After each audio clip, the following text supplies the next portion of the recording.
حامد خان صاحب، آپ کے خیال میں جو بات حزم میں بھی کر رہے تھے، گو کہ یہ بائیلیٹرل مذاکرات کا فورم تو نہیں ہے، اس پہ خطے کے اندر جو تعاون ہو سکتا ہے، جو بہتری آ سکتی ہے، اس پہ مذاکرات ہونے ہیں، اسی میں شرکت کے لیے جے شنکر صاحب آئے بھی ہیں، لیکن آپ کو نہیں لگتا کہ ایک اہم اور ایک بڑی اپرچونٹی کھو دیں گے دونوں ممالک اگر وہ اس موقع کا فائدہ نہیں اٹھاتے؟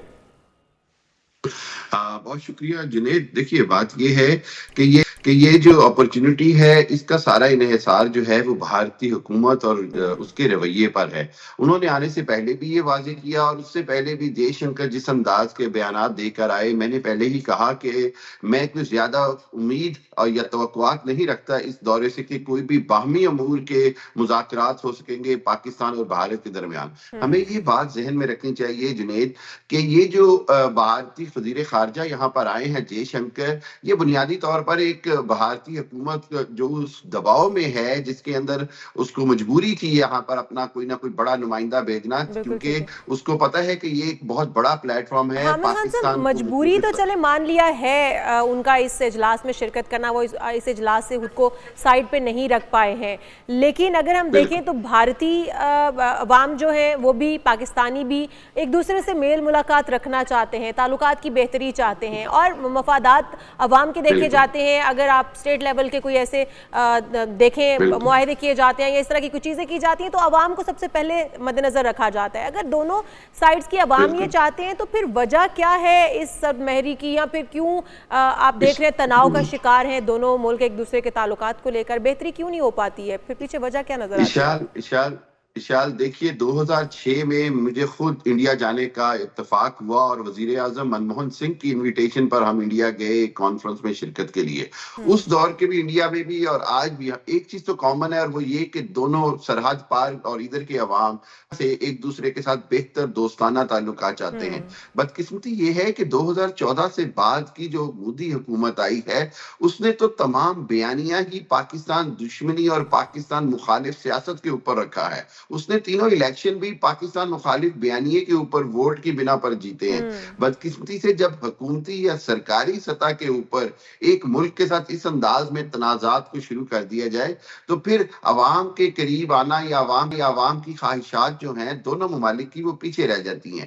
ضرورت اس امر کی ہے کہ خود بھارتی حکومت مودی سرکار جو ہے وہ ہوش کے ناخن لے اور اس طرح کے مواقع کو ضائع نہ ہونے دے۔ بالکل، یہ اہم موقع ہے، لیکن وہ بھی کوئی اچھا جیسر نہیں دیا تھا انڈیا کی طرف سے۔ اس وقت بھی بہت موقع تھا ایشان۔ آج بھی جو ہے وہ عوام کی طرف سے پرابلم نہیں ہے، پرابلم یہ ہے کہ جو بھارتی حکومت کی پالیسی ہے کہ وہ یہ تاثر دینا چاہتی ہے کہ وہ کسی بھی حالت میں پاکستان کے ساتھ مذاکرات نہیں کریں گے، اور خصوصی طور پر جب تک کور ایشوز یعنی کشمیر کو ڈسکس نہیں کیا جائے گا، جب تک دہشت گردی کو ڈسکس نہیں کیا جائے گا جو بھارت افغانستان کے راستے پاکستان میں حامد خان صاحب کوئی ڈائریکٹ ایجنڈا تو نہیں ہے اس وقت اگر ہم دیکھیں اجلاس کا، لیکن اگر ہم دوسری طرف دیکھیں تو قومی سلامتی، ملکی سلامتی اور جو سیکیورٹی کا ایشو ہے یہ بھی سامنے رکھا جائے گا، یہ تو ایجنڈے کا حصہ ہے۔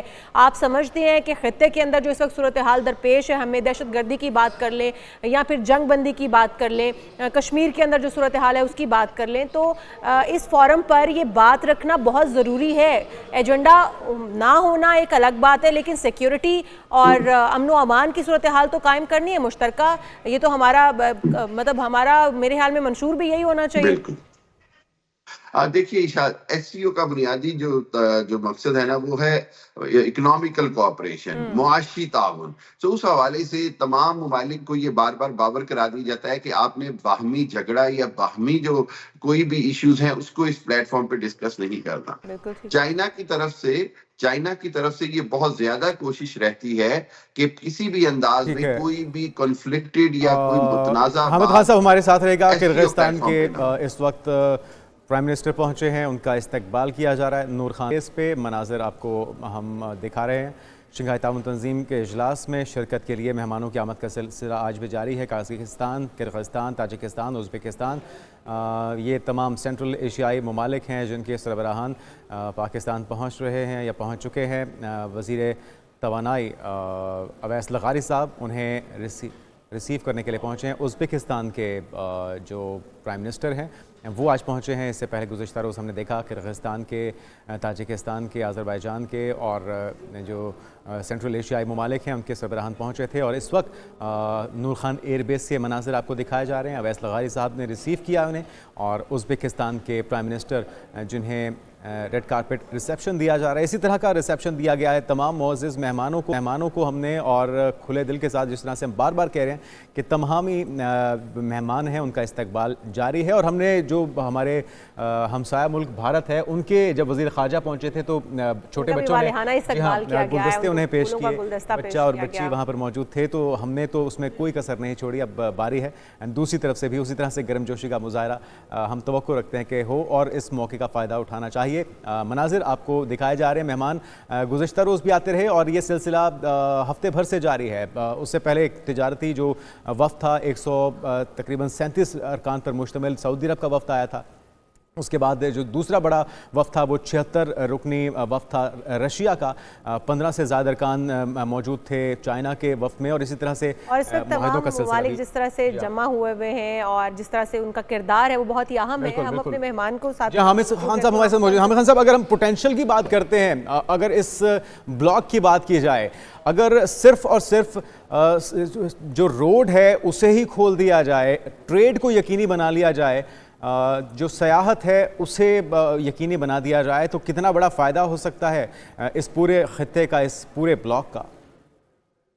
بالکل جنید، سب سے اہم بات یہ ہے کہ پاکستان کا پورا فوکس جو ہے وہ اس پوری جو کانفرنس ہے اس کی کامیابی پر ہے، اور یہی ہونا چاہیے، بجائے یہ کہ ہم بھارت کو یا اس کے ساتھ تعلقات کے معاملے کے اوپر ہم سارا فوکس کریں. ہمارا فوکس یہ ہے کہ جتنے ممالک شریک ہو رہے ہیں، جتنے سربراہان آ رہے ہیں، ان کے ساتھ باہمی تجارت، باہمی روابط، اور سب سے بڑھ کر یہ ٹورزم اور میوچل ٹریڈ کے اوپر بات کر کے پاکستان کو اربوں ڈالر کا جو ہے وہ فائدہ ہو سکتا ہے، پاکستان میں سرمایہ کاری کے مواقع پیدا ہو سکتے ہیں. اس کانفرنس کی بنیادی طور پر پاکستان کے لیے سب سے اہم ضرورت یہ ہے کہ پاکستان ان تمام شریک ممالک سے فردن باقاعدہ معاہدوں کی طرف جائے اور پاکستان کی اکنامیکل سچویشن کو بہت بڑا سہارا ملے. دستخط ہو بھی رہے ہیں اور انشاءاللہ ہم امید کرتے ہیں کہ معاہدوں پر بھی دستخط ہو جائیں گے. ممالک جس طرح سے جمع ہوئے ہیں اور جس طرح سے ان کا کردار ہے وہ بہت ہی اہم ہے. ہم اپنے مہمان کو ساتھ حامد خان صاحب ہمارے ساتھ موجود ہیں. حامد خان صاحب، اگر ہم پوٹینشیل کی بات کرتے ہیں، اگر اس بلاک کی بات کی جائے، اگر صرف اور صرف جو روڈ ہے اسے ہی کھول دیا جائے، ٹریڈ کو یقینی بنا لیا جائے، جو سیاحت ہے اسے یقینی بنا دیا جائے، تو کتنا بڑا فائدہ ہو سکتا ہے اس پورے خطے کا، اس پورے بلاک کا؟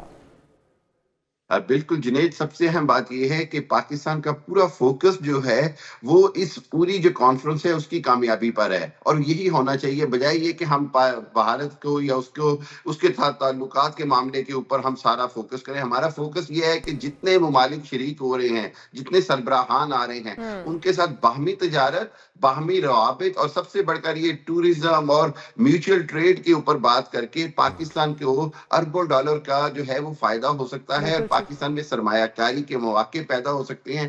اس کانفرنس کی بنیادی طور پر پاکستان کے لیے سب سے اہم ضرورت یہ ہے کہ پاکستان ان تمام شریک ممالک سے فردن باقاعدہ معاہدوں کی طرف جائے اور پاکستان کی اکنامیکل سچویشن کو بہت بڑا سہارا ملے. دستخط ہو بھی رہے ہیں اور انشاءاللہ ہم امید کرتے ہیں کہ معاہدوں پر بھی دستخط ہو جائیں گے.